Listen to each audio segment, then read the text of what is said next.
Hello friends, जय माँ बगला मुखर्जी से। अभी मैं आपको सच बोलूँ तो कुछ बातें मुझे इतनी बुरी लगी है, लेकिन कैसे बोल नहीं सकते। आज के टाइम में कुछ भी बोलो तो हर चीज़ों के लिए गलत ठहराया जाता है। लेकिन ये है कि इतना बड़ा कुंभ का हमारे यहाँ पे महाकुंभ का आयोजन हुआ, जिसके लिए हमारे गंगा जी के पानी को गंदा कह दिया गया। और मैं बता दे रही हूँ, ये सब जो हो रहा है अच्छी बात नहीं है, लेकिन ये जो अभी आज की तारीख में जो दंगे फसाद हो रहे हैं, ये हो रहे हैं। कुंभ में कह रहे हैं कि अभी क्या हुआ था, अभी कोरोना गया, कोरोना होने के बाद ये सब बातें हुई है। तो मैं आपको सबको बता दूं कि आप लोग अगर कहीं भी किसी के खिलाफ़ किसी को भी बोल के, जो आज की तारीख में हमारे महाराष्ट्र में, मुंबई में जो बातें होती हैं, इस बात पे एक्शन लो, उस बात पे एक्शन लो, ये करो वो करो, ख़ास करके हमारे यहाँ पे हो रहा है जो, तो मैं बोल रही हूँ कि फिर इस बात पे क्यों नहीं एक्शन लेते। जब छोटे छोटे बच्चों को नशा बांटा जाता है, दिन दहाड़े ड्रग्स गांजा शराब का धंधा हो रहा है, आपके ही कितने ये जो पार्टी लेवल जो गुंडा कर रहे हैं, एक तरह से तो अभी जो गुंडागर्दी कम हो रही है, इस तरह से हर किसी को ज़बरदस्ती मारा पीटा जाएगा, ज़बरदस्ती दंगे फसाद होंगे, फिर से औरतों का निकलना मुश्किल होगा। पता है आपको, ये जो सारी चीज़ें हो रही है, ये चीज़ें रोकनी चाहिए कि और आग में घी डाल के भड़का के लोगों में काम करना चाहिए। कभी इस देश का कभी उस देश का बोल के ज़बरदस्ती का जो काम हो रहा है, ये अच्छी बात नहीं है, बुरी सबको लगती है। पहली बात तो हमारे गांव के गंगा जी के पानी को भी गंदा कहा गया। जाने दो, ठीक है, हमारे गांव का गंगा पानी गंदा है तो मत आइए भाई गंगा जी में नहाने, हमारी गंगा जी देख लेंगी, ठीक है ना। लेकिन मैं बता देती हूँ, जो लोग बेमतलब का बस एक तरह से जोश में आके जो कहीं भी कहीं मारा मारी करने, ये सब अपराध करने उतर जाते हैं, आप यह याद रखिए कि इस पर आप पर कोई भी केस बन सकता है। आप इधर हिंदू राष्ट्र में रह के, हमारे बाबा साहब आम्बेडकर जी ने कहते ना संविधान लिखा था, संविधान में साफ लिखा है कि हर एक इंसान को अपनी ज़िंदगी जीने का, बोलने का पूरा हक है। अभी हमारा जयंती भी आ रहा है, तो ज़रा सा मैं आपको एक दो बात बता दूं। मैं ये वीडियो इसलिए नहीं बना रही कि मुझे अपनी बात साबित करनी, मुझे बस ये वीडियो इसलिए बना रही कि जो आज की तारीख में जो इस तरह से कहीं भी दंगे फसाद हो रहे हैं, ज़रा सा किसी की भी बात सुन के कोई कहीं भी लड़ाई झगड़ा करने चला जा रहा है, तो आपको एक बात बता दूं कि यहाँ पे राजद्रोह मतलब लोगों को ज़बरदस्ती करना, लोगों के साथ ज़बरदस्ती करना, लोगों को धमकी देना, लोगों से ज़बरदस्ती अपनी बात बनवाना, गुंडागर्दी करना, उस पर धारा 124 आप पर लग सकती है, जिसमें आपको 3 से 4 महीने की सज़ा हो सकती है, ठीक है। लोगों के ऊपर भीड़ भाड़ में, ज़बरदस्ती भीड़ भाड़ में दंगा फसाद करवाना, दंगा फसाद करवा के लोगों को जमा करना, ज़बरदस्ती किसी पे मारहान करना है, 144 की सज़ा आपको हो सकती है।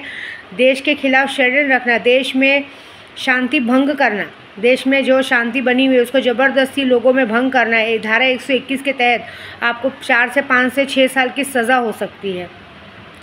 भीड़ भाड़ में जो हंगामा करते हैं, पहले 144 था, अभी मैं एक्चुअली गूगल पे सर्च मार के आपसे बात कर रही हूँ, 187 की धारा आप पर लग सकती है।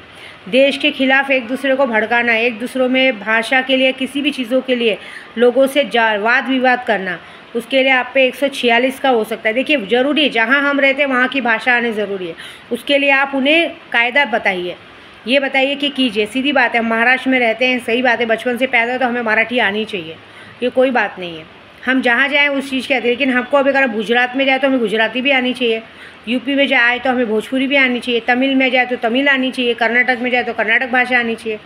मुझे तो आती है, मुझे तो मराठी भी आती है, मला पण मराठी बोलायला येते, गुजराती पण बोलायला येते, भैया पण बोलायला येते, मुझे तो सब आता है। आप जिसको नहीं आता वो क्या करेंगे उसके साथ? अगर आप ज़बरदस्ती करते हो, मारहान करते हो, तो आप पर 124 की धारा पहले थी, अब 150 की धारा हो चुकी। देखिए, कानून किसी का नहीं है, कानून किसी पार्टी लेवल का नहीं है, कानून अपनी, आप किसी भी पार्टी के लिए, पार्टी के ऊपर के बल पे अगर किसी को परेशान करते हो, किसी को लड़ते हो, मारहान करते हो, तो कानून ये बात नहीं समझेगा कि आप किस पार्टी के और किस नेता की वजह से आप ये कर रहे हो। कानून ये बोलेगा आपने गलती की, आपको सज़ा मिलेगी, और कानून के आगे कुछ नहीं चलता है। ये मैं सज़ा बता रही हूँ कि अगर आप धरने पे बैठते हैं, दंगा फसाद करते हैं, दंगा फसाद करते तो इस पर आप पर 147, 148, 149 की सज़ा आप पर धारा निर्धारित की जाती है, जिसकी वजह से आपके ऊपर 7 से 8 साल की सज़ा हो सकती है, और वहाँ से आपको निलंबित किया जा सकता है, मतलब देश निकाला किया जा सकता है, आप वहाँ रह नहीं सकते। ये देश के खिलाफ़ काम करने का वो है। एक और है जो देश के खिलाफ़, मतलब देश में जो गतिविधियाँ चल रही, जो संविधान में बातें लिखी गई, अगर उसके खिलाफ़ भी आप जाते हो तो आपको धारा 121, 146 के तहत आप पर कार्रवाई की जाएगी, जिसकी वजह से आपके आने वाले में समय पे आप कहीं ना प्रॉपर्टी ले सकते हैं, नहीं कोई काम कर सकते हैं। क्योंकि एक बार आपका क्रिमिनल में नाम आ गया तो क्रिमिनल में नाम आने के बाद ये हो सकता है कि आपके बच्चों को अच्छे स्कूल में एडमिशन नहीं मिलेगा, आपको कहीं अच्छी नौकरी नहीं मिलेगी, कुछ भी नहीं मिलेगा। क्योंकि आपका वो वर्ल्ड रिकॉर्ड, क्योंकि रिकॉर्ड में लिखा जाता है कि आपने किसी के साथ क्या किया है। धोखाधड़ी, अगर आप किसी के साथ धोखाधड़ी करते हैं, धोखाधड़ी करके अपना बल आजमाते हैं, तो आप पर 420 का केस, धारा 316 का केस आप पर वो हो जाता है। भीड़ भाड़ हंगामा, कहीं भीड़ भाड़ की जगह पे अगर आपने ज़बरदस्ती हंगामा किया तो 187 के तहत आप पर देशद्रोही होने का निर्धारित किया जाता है। मतलब ये सब जो कानून बेगर जाने आप लोग जो गलती करते हैं, तो ये गलतियों की सज़ा भी मैं आपको बताती हूँ। आप तो किसी के भी कहने पे आके आप ये देशद्रोह का काम कर देते हैं, लेकिन आपको पता है इसके बाद आपके साथ क्या होता है। इसके बाद ये होगा कि ना तो आपको अच्छी नौकरी मिलेगी, जिस तरह से भी आरक्षण के मुद्दे पे लोग लड़ रहे थे, तो इससे ये होगा कि इससे हमें आने वाले समय पे नुकसान होगा। ना हमें कहीं हमारे बच्चों को अच्छी जगह एडमिशन मिलेगी, ना कहीं नौकरी मिलेगी। क्योंकि हमारे पर एक बार अगर क्रिमिनल केस का थप्पा लग जाता है, एक बार स्टैम्प लग जाता है, तो वो रिकॉर्ड हमारे मरते दम तक, हमारे मरने के बाद तक, हमारी 7 पीढ़ियों तक वो रिकॉर्ड रहता है। वो रिकॉर्ड के तहत जैसे ही नाम आधार कार्ड में, कहीं आधार कार्ड जैसे ही लिंक होता है और पता चलता है ये बंदे पे ये केस है, तो ना कि आपके बच्चे कहीं बाहर गाँव पढ़ने जा सकते हैं, ना कुछ हो सकता है। तो अदरवाइज़ अपने बच्चों के फ्यूचर के लिए और अपने फ्यूचर के लिए इन दंगे फसाद में ना पड़े। हाँ, महाराष्ट्र में रहते हैं, मराठी बोलना आना चाहिए, ये ज़रूर है, हम इसका आदर सम्मान करते, तो उसके लिए एक नियम कानून बनाइए, उसे फॉलो कीजिए। हर जगह पे एक नियम बनाइए कि अगर यहाँ पे आप रहते हो तो आपको ये भाषा बोलनी आनी चाहिए। इससे ये होगा कि हमारे नेता का भी मान होगा, हमारा भी मान होगा। लेकिन हमें गुंडा झगड़ा मार पीट नहीं करनी है, क्योंकि इससे ये होगा, ये होने से क्या होता है पता है। आप मेरे राज भाई का नाम खराब करें, मेरे राज भाई ने बोला कान के नीचे मारो, लेकिन ये नहीं बोला कि ज़बरदस्ती मारो। उन्होंने कहा कि पहले सामने वाले को समझाओ कि भाई यहाँ रहते हो तो तुम्हें मराठी बोलनी आनी चाहिए, जब सामने वाला दादागिरी करे तब वो करो, ऐसी बात है। बाकी ज़्यादा कुछ बोलूँगी नहीं। देखिए, मैं भी इसी महाराष्ट्र में रहती हूँ, देश में रहती हूँ, बोलने वाली बातें क्या होती है, झगड़ा लगाने वाली बात अलग हो जाती है। लेकिन मैं अपने सारे भाइयों को यही कहूँगी कि देश में एक बन के रहो। क्योंकि देखिए, ये राजनीति है, हमें राजनीति के बीच में नहीं पड़ना चाहिए। राजनीति कब पड़ला खाएगी पता नहीं चलता है, कब कौन किसके साथ मिक्स हो जाएगा पता नहीं चलेगा। लेकिन एक बार संविधान उठा के संविधान की बुक पढ़ो, संविधान के बुक में देखो क्या लिखा है, उसके बाद ये लड़ाई झगड़े करो, ये अच्छा नहीं है। हमें और जगह पे नहीं जाना है क्या? अभी आप हमारे महाकुंभ में आए थे, हमारे गांव में, हमारे महाकुंभ में किसी ने कहा कि भैया भाषा में ही बात करो। आप कोई भी भाभी, मैं आपको पता है, मैं तिरुपति बालाजी गई, तमिलनाडु गई, और मैं जहाँ भी गई, अभी मैं इधर भी गई थी, क्या बोलते हैं, श्याम मंदिर में भी गई थी। हर जगह पता है हमारे सब मराठी भाषा के लोग दिखे थे। सबसे ज़्यादा रामेश्वरम मंदिर में दिखे थे। रामेश्वरम मंदिर पे मैं अपने पति के साथ गई थी, मैं उनको बार बार बोल रही थी यहाँ सब अपने मराठी भाषा के। थोड़ा सा बोल घमंड आ जाता था कि चलो अपने लोग हैं यहाँ पे, लेकिन वहाँ पे हमने किसी को नहीं देखा कि कोई ज़बरदस्ती किया कि ये भाषा बोलो। देखो, वो तो पर्यटन से तो कोई बोल भी नहीं सकता। पर्यटन मतलब हम जब घूमने जाते कोई एक आध दिन के लिए उसको नहीं बोल सकते। हाँ, आपकी बात सही है कि यहाँ रह रहे तो इसकी भाषा आनी चाहिए, उसके लिए प्लीज़ कानून बनाइए, ज़बरदस्ती मत कीजिए। क्योंकि अगर कोई इंसान किसी चीज़ का उल्लंघन करता है तो उसके लिए भी एक कानून और एक धारा बनी हुई है, उस पर वो धारा निर्धारित की जाएगी। ये सबके लिए लागू है, चाहे हम हो चाहे आप हो। लेकिन ज़बरदस्ती दंगा फसाद कराना, ये करना अच्छी नहीं। अभी हमारे गोराई, बोरीवली, चारकोप सब जगह देखा जाए, गोरे गांव से लेके मीरा रोड तक के अंदर ज़्यादा से ज़्यादा दंगे फसाद होते हैं। सबसे ज़्यादा ड्रग्स, गांजा, शराब बेची जाती है, छोटे छोटे बच्चे लेते हैं।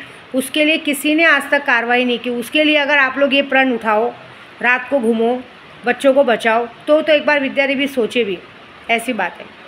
बाकी कोई किसी को राज करने का शौक़ नहीं। देखिए, सब यहाँ कमाने खाने आए हैं, सब यहाँ रहते हैं, कमाते हैं, खाते हैं, अपने अपने घर में अपने बच्चों के लिए करते हैं। आज हम, अगर भी मैं विद्या देवी के आपसे अकड़ के बात करूँगी, तो कल आने वाले समय पे मेरे बच्चों के साथ वही होगा कि हाँ जा, तेरी मम्मी बहुत अकड़ती थी ना, जा उसके साथ बैठ। हमें सबको मिला के चलना है, हमें संविधान के हिसाब से सबके साथ चलना है। ये लड़ाई झगड़े नहीं करने। क्योंकि आप अभी का देख रहे हैं, आगम देखिए, जो लोग इतनी बातें कर रहे हैं ना, उनके बच्चे कहाँ पढ़ते हो देखिए, उनके बच्चे बाहर गाँव जाके पढ़ते हैं, उनके बच्चे यहाँ नहीं पढ़े। हमारे बच्चे पढ़ते हैं, म्यूनसिपाल्टी में पढ़ते हैं, हमारे आधे से ज़्यादा बच्चे म्यूनसिपाल्टी स्कूल में पढ़ते हैं, प्राइवेट स्कूल में पढ़ते हैं। लेकिन अगर हम पर क्रिमिनल केस बन गया ना, तो ये बात की बेइज्जती हमारे बच्चों को सहनी पड़ती है। तो हमें अपना नहीं, अपने आने वाली 7 पीढ़ियों का फ्यूचर बनाना है, ठीक है। हमें लड़ाई झगड़ा करके गुंडा नहीं बनना है। हमें एक अच्छा और एक अच्छा नागरिक बन के हमारे बच्चों को भी वही सिखाना है। क्योंकि आज हम जो करेंगे, हमारी 7 पीढ़ियाँ वैसी बनेगी। देखिए अगर हम पढ़े लिखे रहेंगे तो हमारे बच्चे भी आगे जाके 7 पीढ़ियाँ पढ़ेगी। मैं नहीं पढ़ी हूँ ना, इसलिए मैं अपने बच्चों को पढ़ाती हूँ कि आने वाली 7 पीढ़ियाँ पढ़े। लेकिन अगर मैं ही गुंडागर्दी करूँगी तो मेरी आने वाली 7 पीढ़ी तो और खूनी, कोई बलात्कारी, कोई क्या नहीं, कोई क्या नहीं, कोई क्या निकलेगा। अच्छी बात नहीं है ना। तो हमें सोच समझ के काम करना है। हाँ, जो गलती करते करने दो। देखिए मैं ऐसा नहीं बोलूँगी कि गांधी जी बन के एक गाल उसने मारा तो दूसरा गाल आगे करो, फिर तो दबा के तोड़ के मारो, लेकिन एक ही बार मारो। लेकिन उस वक्त फिर धारा लेने के लिए तैयार रहो कि हम पर ये धारा लगेगी, और आप जिसकी वजह से धारा ले रहे हो पहले वो सोचो कि वो आएंगे क्या बचाने को आपको, पहले वो ध्यान रखो, वो आएंगे क्या आपके मुसीबत में आपको बचाने, ये सोच के फिर आगे बढ़ो, ठीक है। बाकी मेरी कोई बात बुरी लगे तो दिल से सॉरी, लेकिन मैं सच बोलती हूँ, बुरी अपने आप लगती है कि हम रहते हैं जहाँ पे हम अपने, अगर मैं महाराष्ट्र में रहती हूँ, बोरीवली गोराई में रहती हूँ, तो मैं अपने भाइयों को समझा सकती हूँ। बाकी की जगह से मेरा कोई लेना देना नहीं है, ठीक है। जय महाराष्ट्र, जय माता दी।